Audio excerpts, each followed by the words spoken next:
క్రింది వాటిలో అంతర్గత అవయవాలు అని వేటిని అంటారు?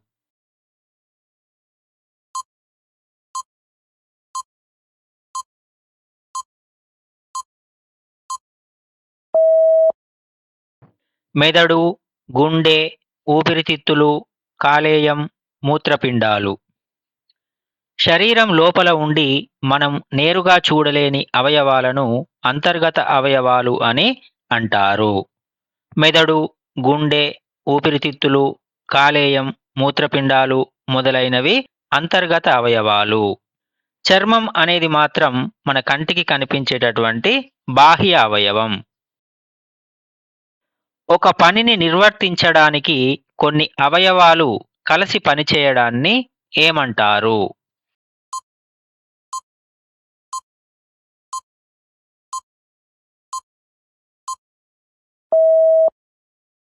అవయవ వ్యవస్థ. మన శరీరంలో ఒక నిర్దిష్ట పనిని పూర్తి చేయడానికి అనేక అవయవాలు కలిసి సమన్వయంతో పనిచేస్తాయి. ఈ సమూహాన్ని అవయవ వ్యవస్థ అని అంటారు. ప్రతి అవయవం కూడా జీవనానికి అవసరమైనటువంటి ఒక ప్రత్యేక పాత్రను పోషిస్తుంది. మానవ శరీరంలోని అవయవ వ్యవస్థలన్నింటినీ కాపాడే వ్యవస్థ ఏది?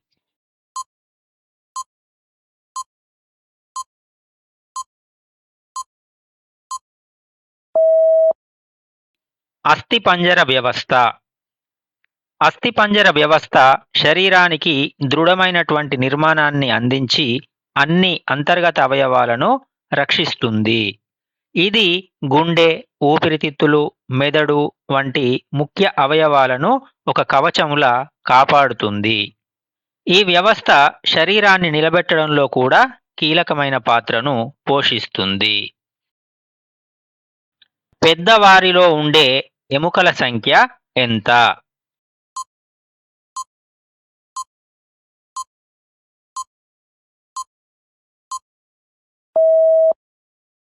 206.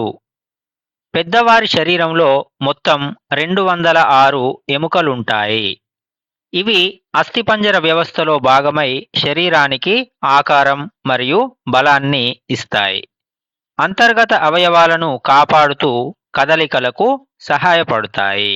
అలాగే చిన్నపిల్లల్లో ఎముకల సంఖ్య ఎక్కువగా ఉండి వారు పెరిగే కొద్దీ కలిసిపోయి తక్కువ అవుతాయి. మానవునిలో ఎముకలు ఏ విధంగా అమర్చబడి ఉంటాయి?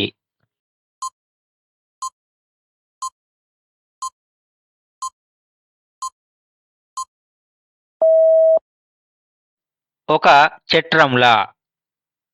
మానవ శరీరంలోని ఎముకలు ఒక దృఢమైన చట్రంలా అమర్చబడి ఉంటాయి. ఈ ఎముకల చట్రాన్నే అస్థిపంజర వ్యవస్థ అని అంటారు. ఈ చట్రం శరీరానికి ఆకారం, మద్దతు మరియు సమతౌల్యం అందిస్తుంది. ఎముకల చట్రం లేకుండా శరీరం నిలబడలేదు మరియు కదలలేదు. కపాలం యొక్క ముఖ్యమైన విధి ఏమిటి?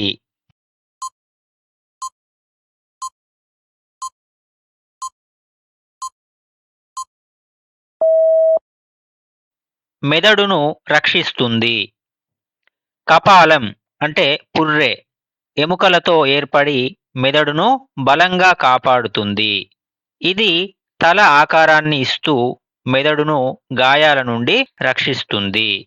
కపాలం లేకుండా మెదడనేది సురక్షితంగా ఉండదు. కాబట్టి ఇది శరీరానికి అత్యంత ముఖ్యమైన భాగం. ఉరఃపంజరం ఏ అవయవాలను రక్షిస్తుంది?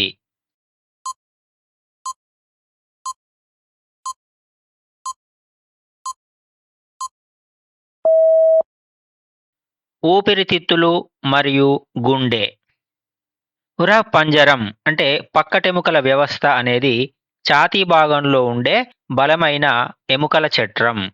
ఇది శ్వాసకు అవసరమైనటువంటి ఊపిరితిత్తులు అలాగే రక్త ప్రసరణకు ముఖ్యమైనటువంటి గుండెను గాయాల నుండి కాపాడుతుంది. ఇవి అత్యంత సున్నితమైనటువంటి కీలక అవయవాలు కావడంతో ఉరహ్ పంజరం వీటిని సురక్షితంగా భద్రపరుస్తుంది. శరీరాన్ని నిటారుగా ఉండేటట్లు చేసేది ఏది?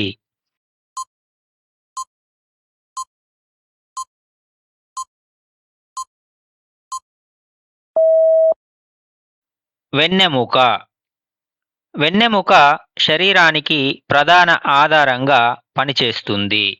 ఇది శరీరాన్ని నిటారుగా నిలబెట్టేలా చేస్తుంది మరియు వంగడానికి అలాగే తిరగడానికి కూడా సహాయపడుతుంది. అంతేకాకుండా వెన్నుపూసలోని నాడులను కూడా రక్షిస్తుంది. కదలికలకు మరియు శరీర సమతుల్యతకు వెన్నుముక అనేది కీలక పాత్ర పోషిస్తుంది. క్రింది వాటిలో మృదులాస్థి అనే ఎముకతో నిర్మితమయ్యేవి ఏవి?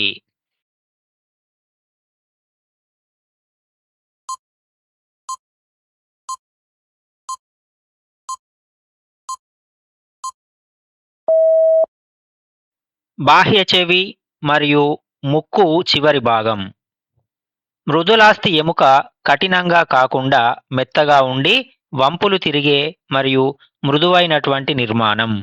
ఇది ఎముకల మాదిరిగా గట్టిగా కాకుండా మృదువుగా మరియు మెత్తగా ఉంటుంది.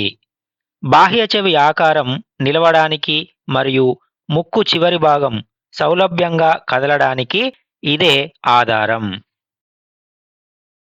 బాహ్య చెవికి గల మరొక పేరు ఏమిటి?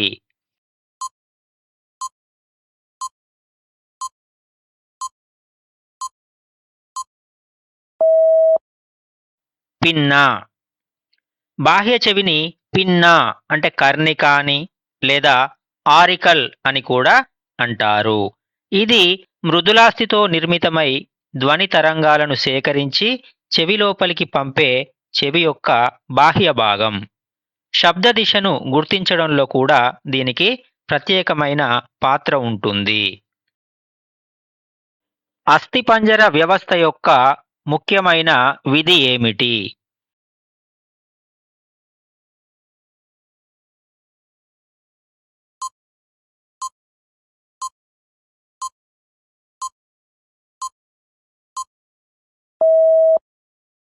శరీరానికి ఆకారాన్ని మరియు ఆధారాన్ని ఇస్తుంది. అస్థిపంజర వ్యవస్థ శరీరానికి బలమైన నిర్మాణాన్ని ఇవ్వడం మరియు ఆకారాన్ని స్థిరపరచడం అలాగే నడవడం కదలడం వంటి కార్యకలాపాలకు ఆధారాన్ని అందించడం వంటి ముఖ్య పనులు చేస్తుంది. అంతేకాకుండా ఇది శరీరంలోని ముఖ్య అవయవాలను రక్షించేటటువంటి రక్షణ కవచంలా కూడా పనిచేస్తుంది. ఎముకలను ఆరోగ్యంగా ఉంచడానికి ఎటువంటి ఆహారం తీసుకోవాలి?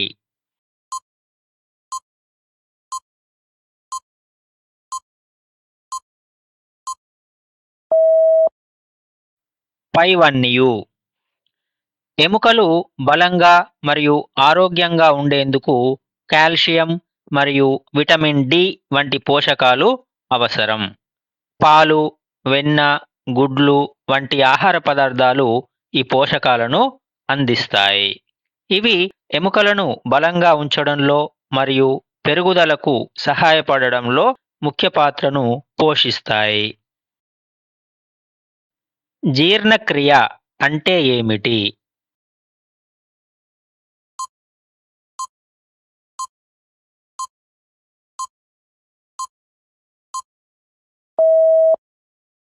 సంక్లిష్టమైన ఆహార పదార్థాలు సరళ పదార్థాలుగా మారడం.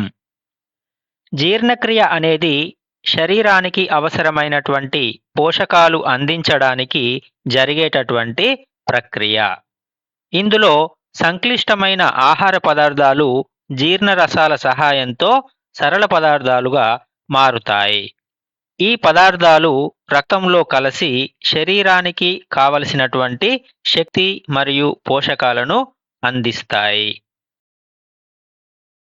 జీర్ణ వ్యవస్థ యొక్క ముఖ్యమైన ఉపయోగం ఏమిటి?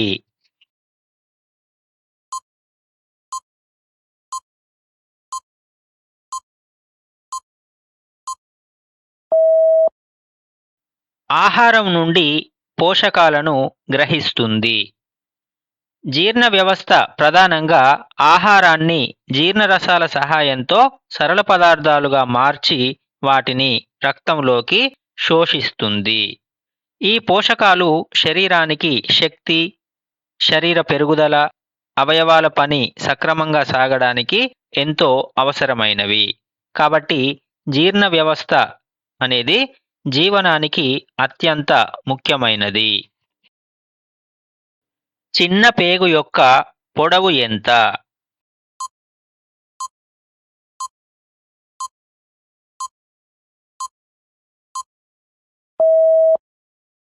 6 మీటర్లు. చిన్న పేగు సుమారు 6 మీటర్ల పొడవు కలిగి ముడతలు పడి ఉంటుంది. ఇది ఆహారాన్ని జీర్ణరసాల సహాయంతో సరళ పదార్థాలుగా మార్చుతుంది. చిన్న పేగులో ఆహారం జీర్ణమై రక్తంలో శోషించబడేదాకా ఉండడానికి ఈ ముడతలనేటివి సహాయపడతాయి. ఆహారం మొదటగా ఎక్కడ జీర్ణమవుతుంది?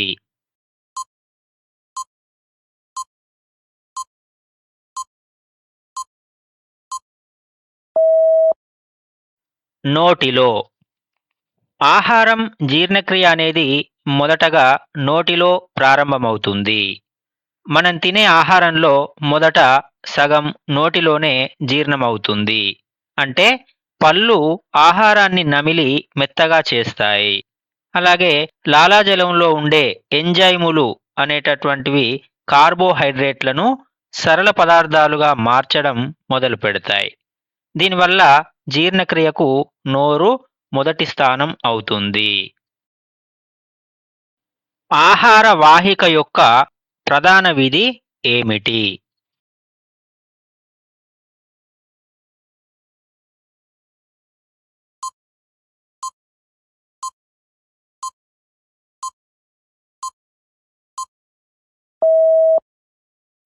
ఆహారాన్ని నోటి నుండి జీర్ణాశయానికి రవాణా చేయడం. ఆహార వాహిక అనేది పొడవైనటువంటి ఒక గొట్టం లాంటి అవయవం. ఇది నోటి నుండి ఆహారాన్ని జీర్ణాశయానికి చేరవేస్తుంది. ఇందులో పెరిస్టాల్సిస్ అనే కదలికల ద్వారా ఆహారం అనేది క్రమంగా కిందికి నెట్టబడుతుంది. ఆహార వాహికలో జీర్ణక్రియ లేదా పోషకాల శోషణ అనేది జరగదు. ఇది కేవలం రవాణా మాత్రమే చేస్తుంది. మనం తీసుకున్న ఆహారం పూర్తిగా ఎక్కడ జీర్ణమవుతుంది?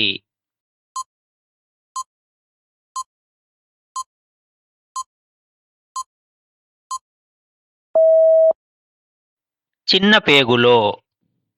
మనం తీసుకున్న ఆహారం పూర్తిగా చిన్న పేగులో జీర్ణమవుతుంది. చిన్న పేగు గోడలు స్రవించేటటువంటి జీర్ణరసాల ప్రభావంతో ఆహారం అనేది పూర్తి స్థాయిలో సరళ పదార్థాలుగా మారి శరీరానికి ఉపయోగపడే రూపంలోకి చేరుతుంది. శరీరానికి అవసరమైనటువంటి పోషకాలు ఎక్కువగా చిన్న పేగులోనే శోషించబడతాయి. చిన్న పేగులో పూర్తిగా జీర్ణమైన ఆహారం ఎందులోకి శోషించబడుతుంది?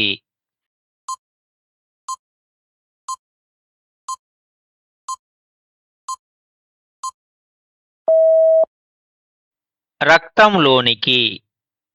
చిన్న పేగులో జీర్ణమైనటువంటి ఆహారం సూక్ష్మ రోమాల్లాంటి నిర్మాణాల ద్వారా రక్తంలోనికి శోషించబడుతుంది. రక్తం ఈ పోషకాలను శరీరంలోని ప్రతి భాగానికి చేరవేసి శక్తి మరియు పోషణను అందిస్తుంది. సమర్థవంతమైన జీర్ణక్రియకు ఉత్తమమైన ఆహారపు అలవాటు ఏది?